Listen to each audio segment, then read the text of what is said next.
Ungahambi ke. Ngenze njani? Ayikho bucayi. Angama la. Cha ayikho bucayi. Mayingekho bucayi sikayishayi 30 minutes a lot. Kodwa vele kuzoqhubeka. No, meke saplaster manje then sizokhuluma. Asilinde. Vele siyaplaster manje. I think sinama minutes ayi few sesizoplaster. Masiqeda ukuplaster ngizokhuluma nawe vele ngiyangale. Ngakuthatha sehle nawe vele ngiyalapha ngale kaMthembu mangisuka la. Sibe sizokhuluma ngendlela. Listen guys.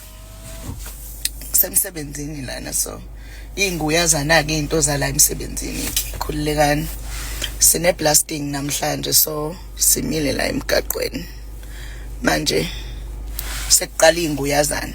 So guys uMakhumalo wenzani bethuna njoba enemali kangaka kuthiwa uthenge nomzi ngokwakhe ngekhampani yakhe imali ayenza phi le yenzani le khampani yakhe imibuzo ke ndikhe ndayibona ibuzwa ngabantu sizawukhe sincokole ke ngalonto leyo kule video molweni indanamkela kuMamgobhozi TV so ke Tata Musamselo kube simvile kuthando nesithembu season 8 episode I think it was episode 29 echaza ke bayikhampani kaMakhumalo is doing very well so uMakhumalo ke uzithengele yena umzi ngokwakhe besikhe sava ke kuthethwa nangento ze-insurance bekufuneka zibhatelwe ezidibene nomayeni kwacaca uba nguMakhumalo ke who handles those things kwathiwa yo uMakhumalo nguye obhatala ne-insurance zapha okanye mhlambi ke uzisuka empokothweni yakhe ubhatala ngempokotho yakhe okanye nguye ohandlisha i-admin for the family kwabakho iyantlukwano ebantwini so uMakhumalo ebe live ke bethunani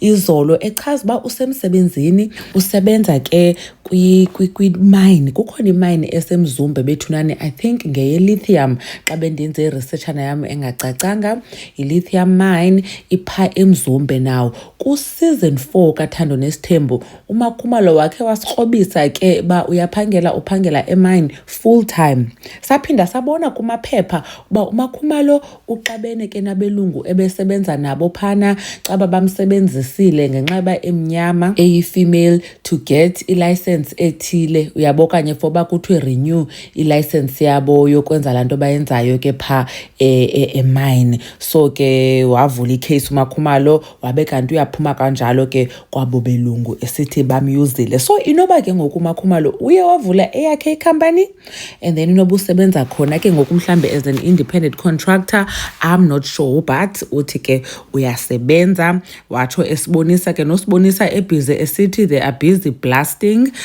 pha so ke emzumbe ke kukhona imine ekhoyo ye-lithium I think i-bag enkulu kaMakhumalo isuka apho yes sayazi uba unazo i-brand deals nabo Omoda nabo Miladies besibona now i-brand deals they come and go uyabo ewe ke zinemali uyenza ne-MC gigs unayo ne-reality TV show ke lesiyazi uthando nesithembu kukhona nezomtshato uyayenza imali apho simvile ke echaza noba ubusy ne-renovations kule ndlu yakhe asandoyithenga so uthi ngehlobo umuntu like behlala kuyo ingalo yena ke ukufuna uyenza ibe yakhe obviously ayifakele izinto zakhe istyle sakhe so ubusy nalonto leyo uyazenzela ke futhi because Tata Musamseleku ebengekayi noyoyibona akayazi noba kwenzeka ntoni but ke Makhumalo besithi uba nani na uyazazi ba welcome kunenzeka into ezithethwayo ke ngale mine kusithiwa ke abantu bayakhalaza uba lanto yenziwa phana iqhekeza izindlu zabo abantu bayagula